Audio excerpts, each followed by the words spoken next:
What's up, guys? It's Toad back with you. This is another edition of Better Off Dead. It is January 9th. I apologize for yesterday's 0-3 college basketball performance. None of these were even particularly close. What am I even thinking, man? NC State gave me a little bit of hope. They actually wound up winning the game, so that one only missed by, I think, 1 point or something. The other two were blowout losses. I was pretty shocked by that, to be honest. We'll move on to today. Forget about it. It's like we're going out on the road now. We're going out on a new road trip. We're going to focus on the bets before us here and forget about the past, although we got to learn from the past. Did I make mistakes? Yeah, probably. Mistakes were made. I have 3 college basketball plays today, 1 hockey play, not playing NBA, a lot of uncertainty in the NBA, and I will talk about the college football game tonight, college football playoffs. So there's a lot to be said about that game, actually, even though I don't have a play in it. I do have leans on the side and total in that one. I have opinions on it for sure. College basketball, let's talk about it, man. We got one game, or a couple of games that are up early in the afternoon. Morehead State and Little Rock up at 2 p.m. Eastern now in the Ohio Valley there. I actually have a play on the very next game that's up at 5 in the SoCon. Greensboro and Chattanooga, UNC Greensboro and Chattanooga. This may be a little bit of a high price now because it's gone up from 1, and I think it's all the way up to 4 now, but I'm going to lay the points with Chattanooga in this one. I mean, you could find other creative ways to play this, maybe play a money line or something like that. Chattanooga's up from 1, like I said, we're heavily juiced 1, though, so really more of like a 2, even up to 3.5, going through the 3.5. I'm a little bit worried that KenPom does have Greensboro as the better of these two teams, which the odds makers are still kind of telling you that. Because I don't think this is a full home court advantage. It's close to being a full home court advantage. So KenPom actually only has Chattanooga winning this game, I think, by 1 or 2. But I just think the spot is not being accounted for, and it is not a good spot for UNC Greensboro. Also, if you look at this matchup, you got Greensboro 9-6, Chattanooga 9-6. Although Chattanooga has 1 loss in conference, Greensboro does not. Looking at that, it looks like it's a very competitive game. It looks like both teams are basically even. So then I think the public's tendency is going to want to be to, I'm going to take the points with Greensboro, especially what they just did in their last couple of games. They beat Wofford on the road, which Wofford, decent team in this conference. They've been a staple of this conference for a long time now. Not one of the best teams right now, but speaking of the best teams, yeah, what did Greensboro just do in their last game? They just pounded Furman at home, which was Greensboro's conference home opener too, and they beat Furman, who was the team that won this conference 2 years ago and is basically one of the top 2 teams in this conference between them and Samford, who are the 2 winners of this conference the last 2 years. That's a huge win for UNC Greensboro. Now they go on the road to face Chattanooga, and who do they have next in 2 days? Who do they have to play on Saturday, on that big Saturday card, huge Saturday game? Yeah, that would be Samford, the team that's atop the conference again right now and won the conference last year. That's a huge game as well. I think they might overlook Chattanooga, man. Even though Chattanooga has been good at some points in the past, I think this is a spot where UNC Greensboro is in a pretty major sandwich. I think they're going to overlook Chattanooga. I mean, I think that is how the spot sets up. Chattanooga, they're 1-1 in conference. They, of course, have not beaten Furman, yet they lost a close game on the road to Mercer. Coming off a pretty tough battle against Indiana, though. So, I mean, I think maybe they're a little bit hungover going into that game. Wasn't the easiest spot, and then they turned it around and beat Citadel. I mean, Citadel, pretty much always the worst team in this conference besides VMI, I guess. The 2 military academies in this conference suck, basically. And Chattanooga is basically in an inverse sandwich because this game is between those 2 teams, Citadel and VMI. So, which one of these 3 games do you think they're going to be focused more on? Yeah, it's going to be this is their conference home opener, too. So, it'll be their conference home opener against UNC Greensboro, man. They're coming back home to play this game. They just broke their loss streak with that win over Citadel, so they got the momentum coming into this. This sets up nicely for Chattanooga, in my opinion. That's the way I will play the game. Chattanooga minus the points, even though, like I said, KenPom does have them a little bit further down. He has Chattanooga as the fairly substantially better offense, but the worst defense. So that's what you're getting from this. But when you're laying points, you kind of need the offense to happen. So you kind of want to be on the better scoring team in the better spot. And I think that's what we're getting here. I guess both teams, I believe, pretty similar in like luck index, strength of schedule. I don't think there's a whole huge amount of difference between what he has there. So really it comes down to just that he does have Greensboro way up in the 120. So that does worry me a little bit. So I'm bucking him a little bit on this. Greensboro, though, he does have them as like bottom 35 or so in tempo, and he has Chattanooga, although they don't play fast, he's got them kind of in the bottom third instead. So Chattanooga could maybe try to speed this game up a little bit too and get Greensboro out of their element where Greensboro wants to play really slower than what they do. So that's basically the way this game looks. KenPom, yeah, he does have Greensboro as the slightly less lucky team in Chattanooga and having the slightly stronger strength of schedule. So I think it's close. I mean, I don't know. Both teams have faced Indiana. I mean, as far as Greensboro is concerned, they haven't played any other bigger conferences except, I guess, SMU is in the ACC now. Very weird to think that. And then Chattanooga, pretty much the same deal. Chattanooga faced USC, St. Mary's, and Indiana. So I'm not even convinced. I mean, I think Chattanooga, I mean, it's pretty close, but I think there is a debate to be had that Chattanooga has actually faced a slightly more difficult schedule. So again, give me Chattanooga in that one.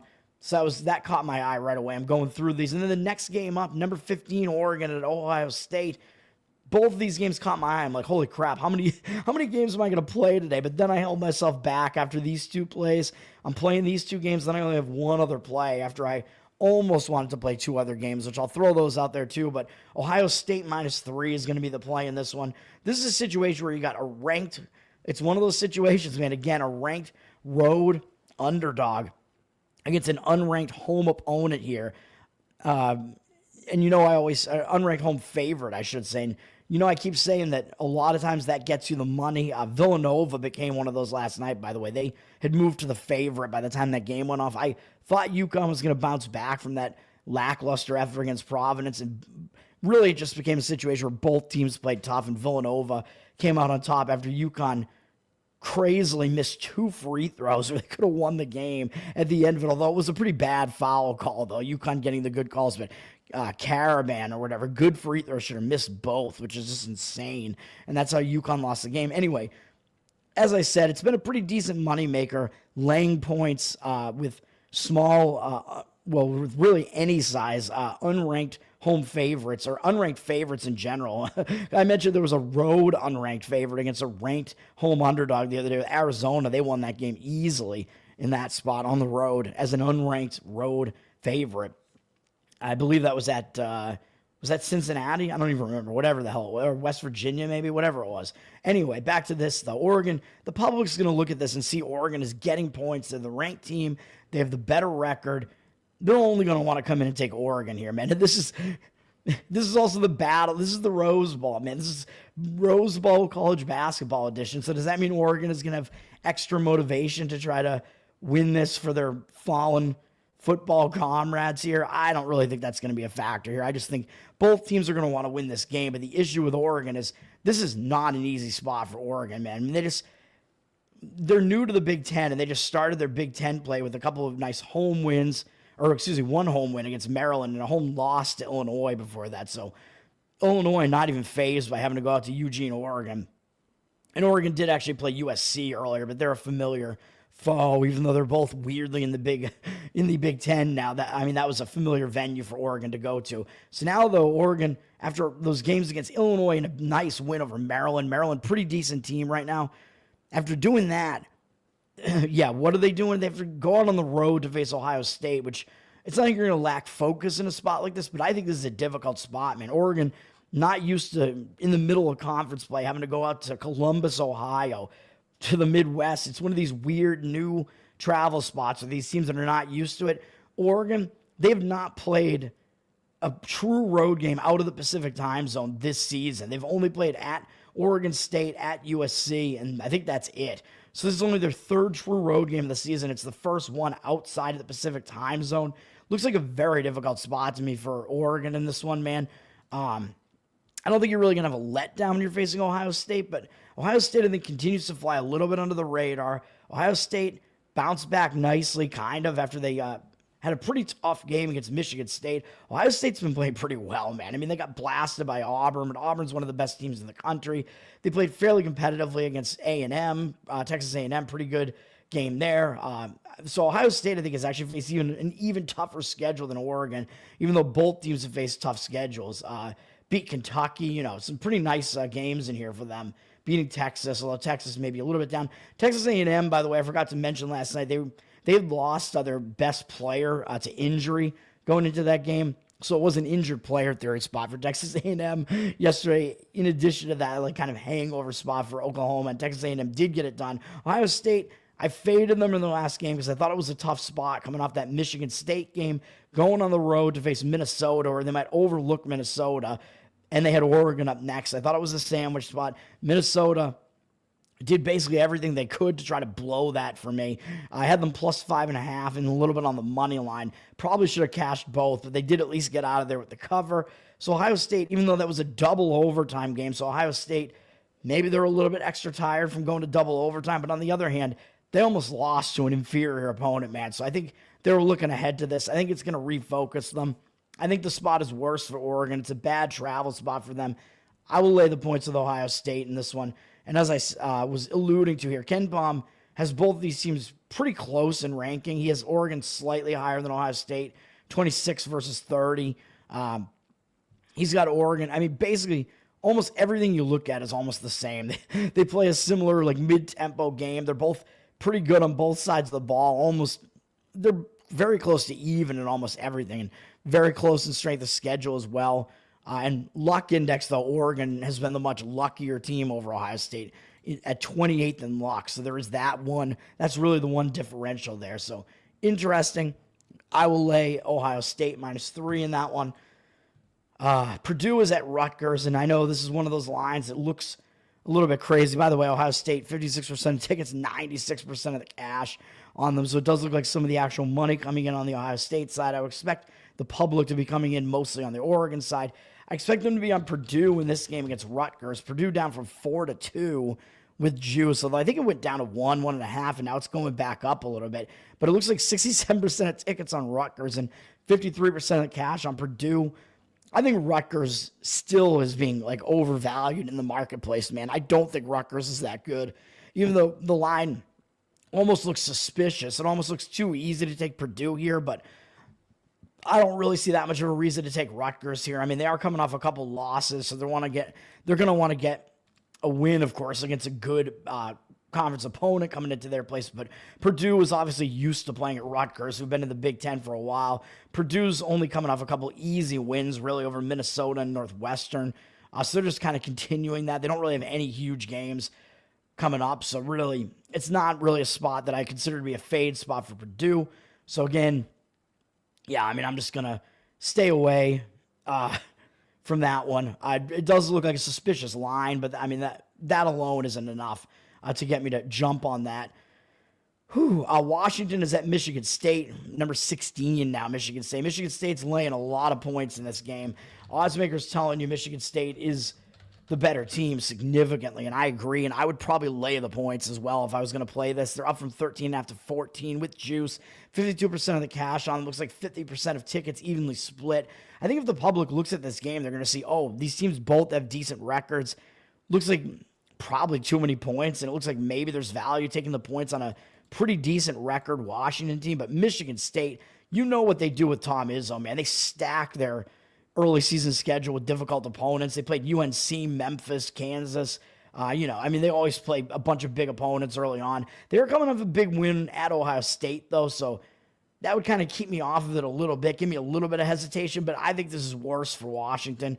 Washington's coming off a couple of big home games against Maryland with a nice upset win, and then playing Illinois really close at home as well. And now they have to go on the road up to East Lansing, Michigan, which is an unfamiliar environment, or over to East Lansing, Michigan. Unfamiliar environment for Washington, man. Again, it's one of these new Big Ten matchups where Washington is not used to playing in East Lansing, Michigan. So going to be a little bit of a difficult travel spot there from an unfamiliarity aspect, too. So that makes it difficult for Washington as well. I know I've been bringing up spots like that, and some of them haven't come true. Some of them have, so we'll see what happens.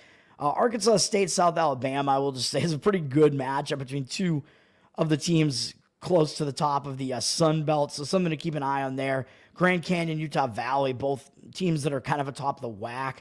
So again, that's WAC. Something to just keep an eye on. Those could be decent games tonight on the college basketball, like undercard, like the lower conferences here. I lean to Eastern Illinois slightly against Tennessee Tech. I mean, Tennessee Tech, they're coming off beating Morehead State, and Morehead State might be a little bit down this year, but Morehead State, they've basically been a dominant force in the conference that they've been in for a while. I think pretty much they've been in this Ohio Valley Conference for as long as I can remember, and usually they're like pretty much a staple of it, like a dominant presence. So if you're Tennessee Tech, who really isn't, and you go ahead and you beat Morehead, not only do you beat them, but you beat them by almost 20 points. That's a big win, man. And now they have to go out on the road to face Eastern Illinois, who is one of the bottom teams in the conference. And up next, they got SIU Edwardsville, who's 10-6 overall and 3-2 in conference. So a lot of conference play has already happened in the OVC, but that's a much bigger game really up next against SIU Edwardsville. So a better conference team there. So kind of a sandwich spot for Tennessee Tech in this one. So I would lean to Eastern Illinois in this one. You're actually laying points with Eastern Illinois. They're at -2.5 or something like that in this one. So pretty interesting. Where you see a 5-10 team laying points against an 8-7 team. Something's got to give, man. Eastern Illinois, they're not the better team, but I do think it is close. Both of these teams are pretty bad, really. And Eastern Illinois is coming off a loss to SIU Edwardsville. So it was, a pretty tough opponent there in SIU Edwardsville, but I think they're going to want to try to get a win here against Tennessee Tech. Tennessee Tech is also doing well in conference so far, so they'll probably be focused on it, whereas Tennessee Tech may not be after that huge win. Eastern Illinois is actually up from 1-2 now, so sitting probably somewhere in the 2 range, 2 or 2.5. Liberty at Sam Houston also almost a play for me. This one is a very similar game to that other one where I think Liberty might be in a sandwich spot.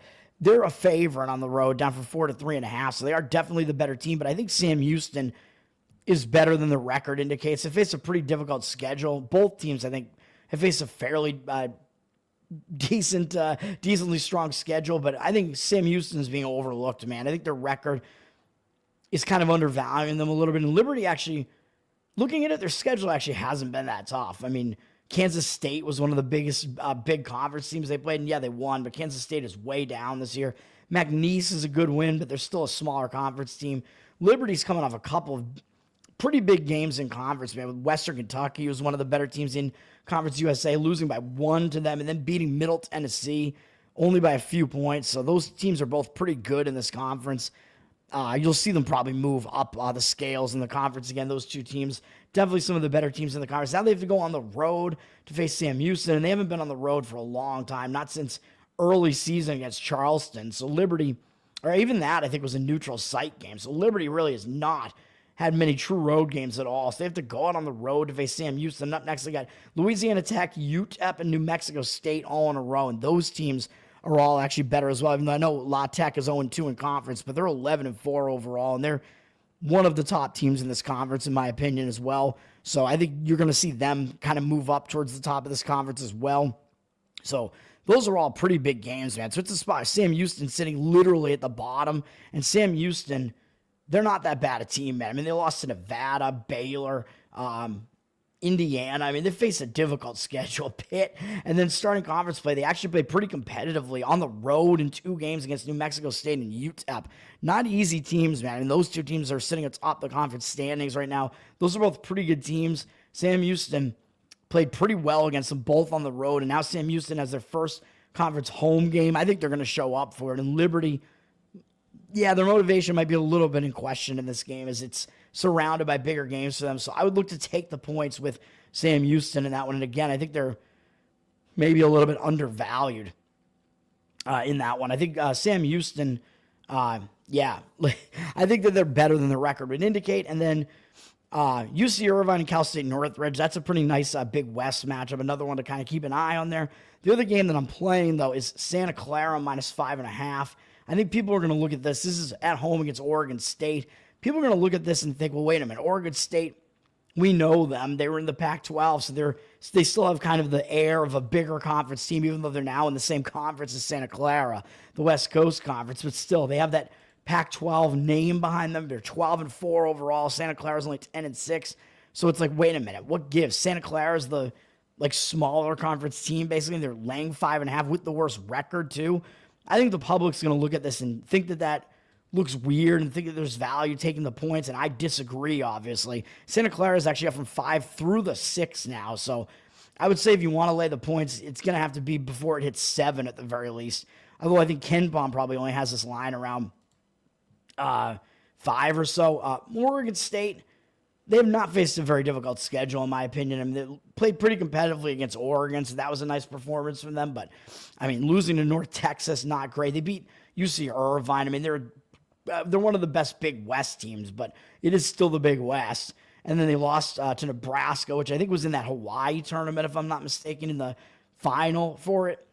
I believe is what that was. Nebraska's not bad, but, I mean, man, Oregon State, they really have not had to step up much in class. And what are they coming off of?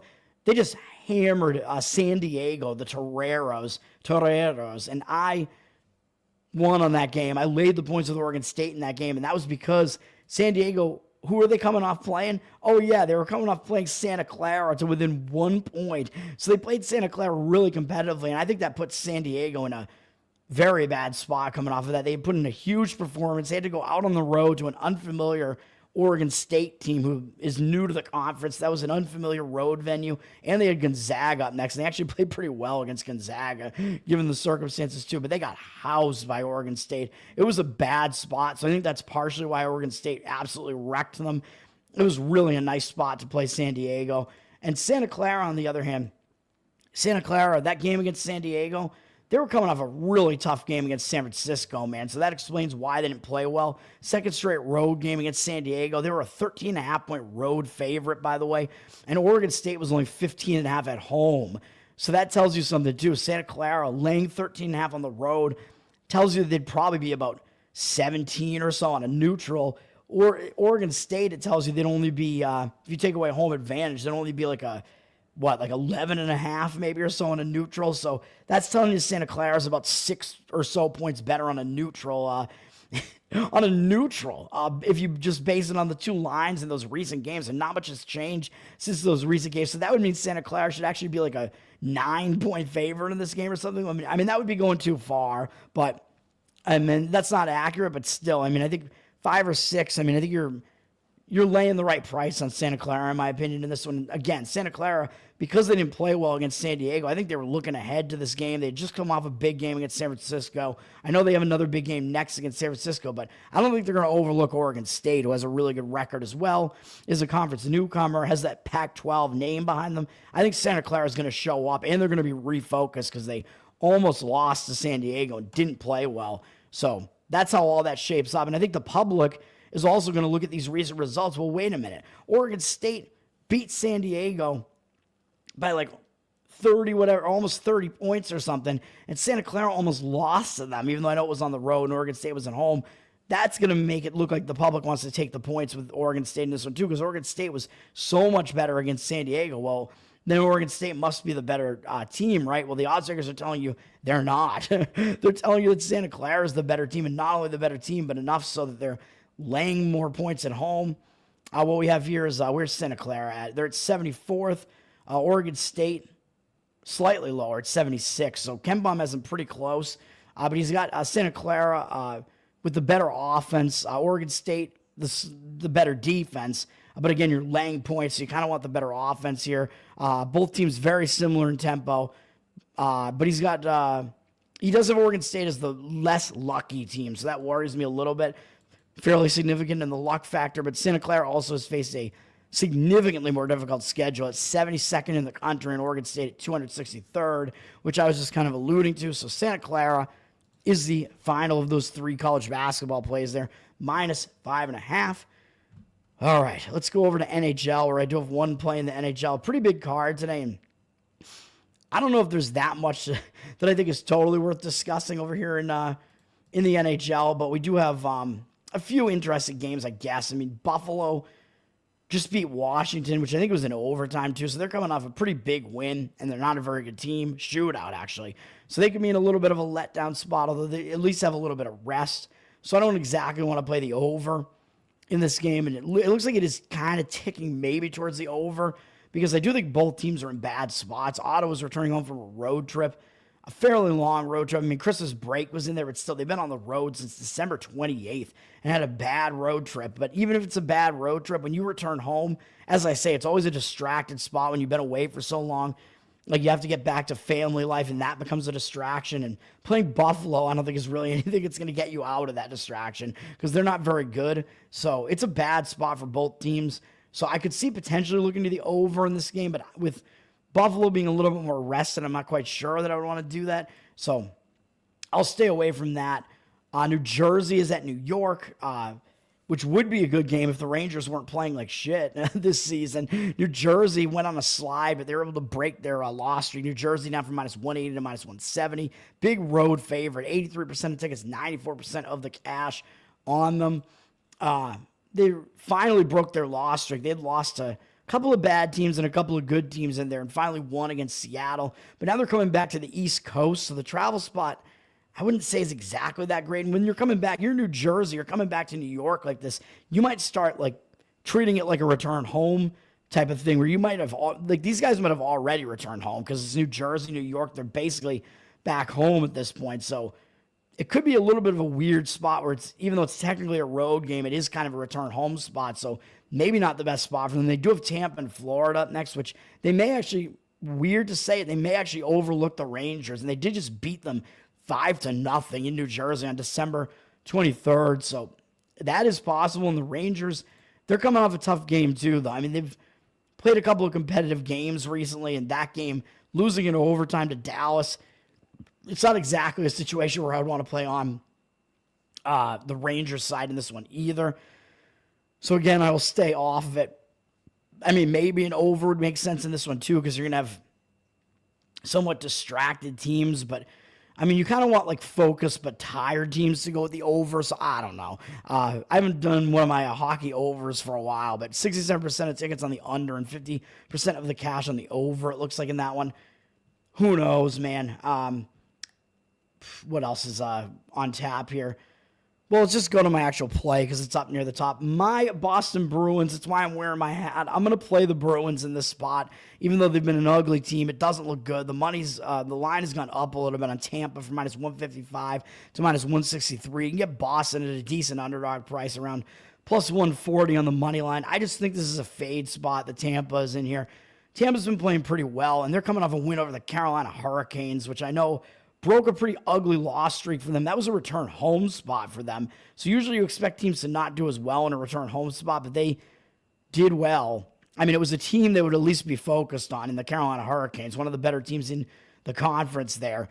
So Tampa broke that like bad loss streak. They're playing some somewhat ugly hockey prior to that, man. And now I think they're kind of in a letdown spot, and they have New Jersey up next. They have to go on the road, face New Jersey. I think it's kind of a sandwich spot, man. I mean, they may not pay attention to this middling Boston Bruins team here.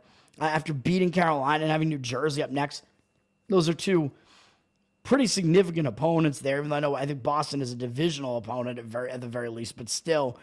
And Boston is actually slightly ahead of them in the standings in points, but I don't know, man. It seems like it's kind of an overlooked spot to me. Boston, they're coming off getting shut out at home to Edmonton. They're on a 5-game losing streak and losing to some decent teams in there, really. I mean, Washington, Toronto, Edmonton. They did lose to the Islanders in overtime. That was a sandwich spot. I took the Islanders in that one, and then the Rangers. I mean, still is a team that you're not necessarily expected to beat day in and day out. I mean, they're not that bad. But now I think the Bruins are in a good spot because they just had a horrible shutout loss at home. I mean, Edmonton's a good team, but you don't want to get shut out, man. And now the Bruins get to start a road trip. When you're playing bad at home, one of the best things for you is to go out on the road, just focus on hockey, forget about what the media is saying about you. And we got a big sports media city in Boston here, so I'm sure they're just wrecking the Bruins right now. And the Bruins, they want to just not hear it. Just get out of there, go on the road, focus on hockey. Swayman should be in net again because he had a break the game before that. In the game that I played, the Islanders, that was another part of that handicap. So you should get Swayman. I think you're going to get both goalies in this one, both starting goalies. Vasilevsky, I believe, has only played one game since his break. So I expect both starting goalies probably in net for this one. That's the play. Boston Bruins, I think it is a sandwich spot there. I mean, a lot of these other games are good teams against bad teams, so not a whole lot going on. But Toronto and Carolina is one of the better games on tap for hockey here. Carolina up from -135 to -168. So it looks like some strong money coming in on Carolina to bounce back after that loss to Tampa. 75% of the tickets, 94% of the cash on Carolina. I mean, I'm not so sure because, I mean, that is still a big game against Tampa. This is also a big game against Toronto. So maybe they will bounce back from that. Tough to say, really. And then for Toronto, I mean, they're just on a roll right now. Do you really want to step in front of that train? I don't know. But in this win streak, they've beaten only 3 teams in the 5-win streak because they played 2 teams twice. And they've only beaten the Islanders, the Flyers, and the Bruins. So those aren't exactly the elite teams of the NHL there. So they're stepping up in class to face Carolina here and playing a second straight road game. So that might be part of the reason why the money is coming in on Carolina. Because, yeah, I mean, Toronto's just been beating worse teams, and now they really have to step it up and play a better team, which they're not used to having played for a while. So maybe that's part of that handicap there. And then Colorado, Minnesota. Colorado up from -125 to -135 is a road favorite in this one at Minnesota, which I think is going to look a little bit crazy to people. I think the public going to look at this and see these teams' records and think, well, wait a minute, the Wild, slightly better team here, and you're giving me an underdog price. It looks tempting to take the Wild. Looks like the money is actually coming in on the Avs. Avs are definitely going to be in a bounce-back mode, I would have to say, after they lost to Chicago, but that was last night. So they're playing a third game in 4 days and a back-to-back. So not exactly the best, but Minor was in net last night for them. Blackwood has been their primary goalie for a while since they got him. I think maybe it was Wedgwood, but then he got hurt. I don't know, man. They've had a weird goalie carousel here, but Blackwood's been playing. He's probably going to be back in net for this one. He's probably better than Minor. I mentioned I liked Chicago in that game. I probably should have played it because Colorado just beaten Florida, and they had these bigger games up next. That was a sandwich spot. Again, my leans, I lose all 3 college basketball plays yesterday, and I have good hockey lean on Chicago. Had some pretty good NBA leans yesterday. My best NBA lean was right as well on the Portland Trailblazers. Man, I'm not happy about all that. You lose and you leave money on the table. It's just very frustrating. Colorado, yeah, I mean, they're in a back-to-back, but again, they will have a rested goalie at least, and that was an ugly performance from them last night, so I don't think they're really in the worst spot here, even though it is a back-to-back. Minnesota's the more rested team, only having played the 4th, the 7th, and now the 9th. They're on a nice win streak right now. Not really having this game surrounded by much of anything, so they're going to show up focused as well. So I don't want to come in and play anything in that game. Let's go over to the NBA, where I don't have anything in the NBA today. I'm skipping the NBA again, even though it is a big NBA card. A lot of difficult gauges here, games that are difficult to gauge. So Cavs, I mean, the Cavs are in a back-to-back, and it's like, how could the schedule makers do this to me, man? The Cavs, they just had a huge win last night, which I think was one of the ESPN games or something against the Oklahoma City Thunder. Basically, this is a finals preview perhaps or whatever. Huge win for the Cleveland Cavs last night, beating the Oklahoma City Thunder. Now they step way down in class and they face the Toronto Raptors. Cavs on a back-to-back off such a huge win. You'd want to look to fade them in a letdown spot, but I don't think you can do it, man, because the Raptors are just so much worse. Cavs up from 14.5 to 15.5 with 88% of the tickets and only 87% of the cash on the Raptors. Are you really telling me the public's on the Raptors? I don't know if I really buy that, but even so, I mean, market doesn't look good for it. T-Wolves and Magic, this is one that's interesting. The Magic, 78% of tickets on them because it looks like the Magic are getting way too many points at home, especially because I think they still have the better record at home. And the T-Wolves laying up from 3.5 to 5 on the road now with 76% of the cash on. So it looks like the money is coming in on the T-Wolves and the public wants to take the points with Orlando because Orlando has the better looking record, basically. It looks like value. There's a lot going on in this game, man, that you have to try to figure out. The T-Wolves, to me, look like they're in a decent spot. I mean, they just came off a win where they barely beat New Orleans, so I think they're going to be focused on this game. And then Orlando, they just pulled off a huge upset over the New York Knicks, and Orlando was massively shorthanded in that game, and they've had a couple of days off to kind of sit on that, but that was a huge win, and they were without the Wagner brothers, they were without Banchero still, they were without Suggs in that game, so a completely depleted Orlando team somehow pulled off that road upset. So I think that puts Orlando in kind of a bad spot. And they do have Milwaukee up tomorrow, so they may actually have more focus on these better Eastern Conference teams than the Western Conference teams. And the thing that I would say would put this over the top and maybe make me come in on Orlando is Banchero coming back in this game? He's scheduled to come back in this game, but I think if he does, you're going to see there's no way Minnesota's going to be laying 5.5 if Banchero plays in this game, right? I wouldn't think so, but he's been practicing now, so you got to keep an eye on that, man, because if he comes back and this line starts moving towards Orlando, I think it may be a spot to play Minnesota here, because then it would become the reverse injured player spot where they have their biggest star player who's been out for a majority of the year finally coming back. Again, it's going to be like kind of disruptive to the chemistry. He has to get used to playing again. The team has to get used to playing with him again. And I think it affects the line too much. So if that is the case and it turns into a reverse injured player theory on top of that, I think the play would be Minnesota in that one, but you got to wait and see. And Houston, kind of similar, actually. They're laying down from 3.5 to 2 on the road at Memphis. 97% of tickets and 94% of cash on the Grizzlies. So it looks like the public really heavy coming in on the Grizzlies, playing them as a home underdog here. But this line is where it is because John Morant is injured. And that seems to be indicating he's not coming back. So again, you just got to keep an eye out on that. If Morant is coming back, that line might move back towards the Grizzlies, and then that would become a reverse injured player spot, just like the Banchero one. Morant's been out for several games now, so they'd have to work him back into the lineup. So that would mean maybe a play on Houston would be warranted there if that becomes the case. Memphis is coming off a big win over Dallas, even though I know it's the Luka-less, and I think Kyrie might be gone too. I don't even know. Whatever. That depleted Dallas team, it's still a big win against the Western Conference winners from last year. Memphis did that in a return home spot too.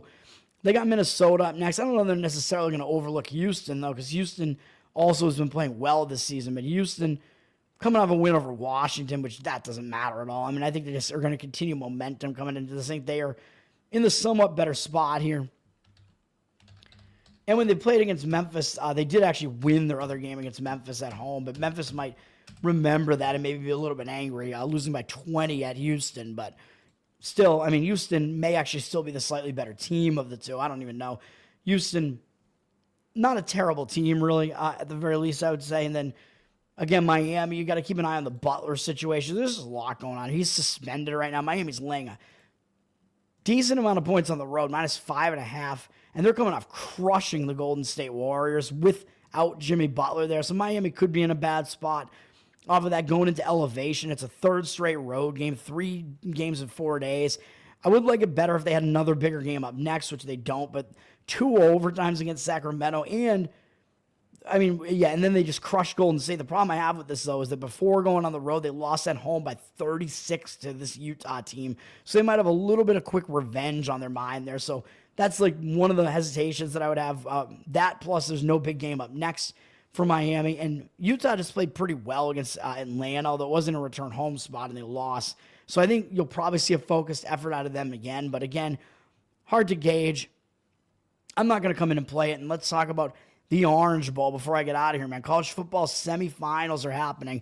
This is in Miami, Florida, and this is Notre Dame and Penn State, as we all know. Notre Dame up from a pick'em to 1.5. I think it was up a little bit higher than that. Now it's sort of coming back towards Penn State, man. I think that is what's happening in this game. I think the public is a little bit on Notre Dame. I think maybe some professionals threw some money early on Notre Dame, and I think it might have been a setup to try to get this up towards the field goal to come back on Penn State. I don't know if it actually got there. I think I did see maybe 2 or even 2.5 at one point. But since then, I think there has been some buyback on Penn State. We see 54% of the cash now on Penn State, 58% of tickets on Notre Dame. So I think it's maybe shaping up to be a public versus professional split in this one. Total down from 46.5 to 45. 56% of the tickets on the under, but 67% of cash on the over. I like Penn State, and I like the under in this one, and there are a few reasons for that.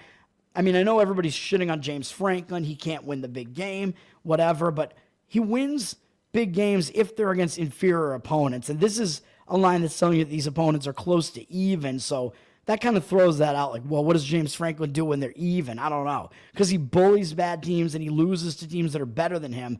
But again, Penn State did play pretty competitively against Oregon in the Big Ten Championship. So that's at least something to hang their hat on for Penn State. Penn State played pretty competitively against some of these other teams, man. I mean, they beat Illinois, and Illinois, showed up in their bowl game and didn't look that bad. They only lost by 7 at home to Ohio State, and that was when Penn State had some quarterback issues in that game. I don't remember if Alar actually even played in that game.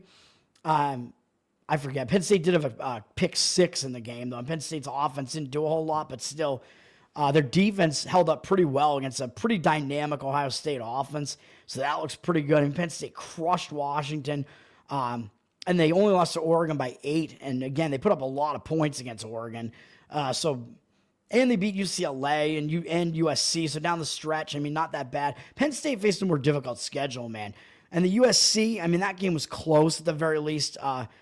So pretty much close the whole way. Penn State was losing the game early, and they made a huge comeback, and they wound up winning the game. And USC actually looked decent down the stretch. They won their bowl game. They actually were maybe not as bad as they looked. People are going to look at this and say, well, Notre Dame beat USC by even more, and both of these games are at USC. Yeah, but look at what happened in this game. Notre Dame was only winning by 7 in the fourth quarter, and then they had back-to-back pick 6s in the final few minutes of the game after it looked like USC was going to get close to tying the game again, and that completely threw the game out of whack. So Notre Dame definitely benefited from turnovers. USC put up 557 yards of offense against Notre Dame, man. And both teams had 2 turnovers, and those 2 pick 6s at the end were obviously very crucial. So I think those scores are a little bit misleading, man. I think Penn State faced a more difficult schedule, man. As I keep saying, Notre Dame during the season, yeah, they beat Louisville. All right, that's a fine win. They beat A&M, but that's your season opener, and A&M was getting used to having Mike Elko there as their new coach. Again, there's a lot of moving parts early on. Teams having to get used to stuff. Of course, Notre Dame having to get used to Riley Leonard and whatever. But then Notre Dame, for the remainder of this, what did they do? They beat Navy and Army, whatever. Yeah, those are ranked teams, but those aren't exactly cream of the crop here. Penn State is going to be the best defense Notre Dame has faced, man. Notre Dame beat Georgia, but because Georgia's an SEC team, I think that's overvaluing Notre Dame now because that win looks really good. But again, I like Georgia in that game, and Georgia actually outgained them in that game, but it was still Georgia with an inexperienced backup quarterback in there, and Georgia just made a lot of mistakes in the game and really handed the game over. Notre Dame really still didn't do very well offensively. And Georgia, like I said, they're down defensively. Their defense is not as good as any of these 4 remaining teams. Penn State's going to be the best defense Notre Dame has faced this year. And Penn State's really good against the run. And that's all Notre Dame can do. They play defense and they run the football. They can't throw it. Riley Leonard, even in that last game against Georgia, he had fewer than 100 passing yards in that game. So he was completely shut down in that game. So if Notre Dame can't throw the ball, that's going to play into Penn State's hands, man. And Penn State, they really are good they're good at defending the run. So that's really good against Notre Dame. That matches up really well against Notre Dame's offensive, like what they do on offense, man. If Penn State can shut down their run and force Leonard to throw, and he's not a very good thrower, Notre Dame's offense is going to struggle in this game, in my opinion, which is also why I like the under in this game. I think both teams are going to be really good at running the football in this game. Penn State's just a more physical defense than Notre Dame's faced all year, man. So that's basically the gist of it.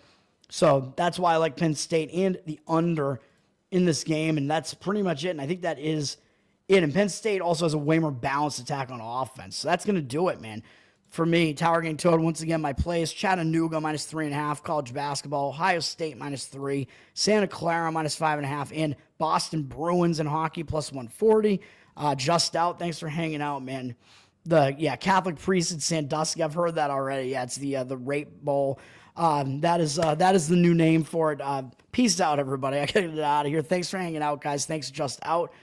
See ya.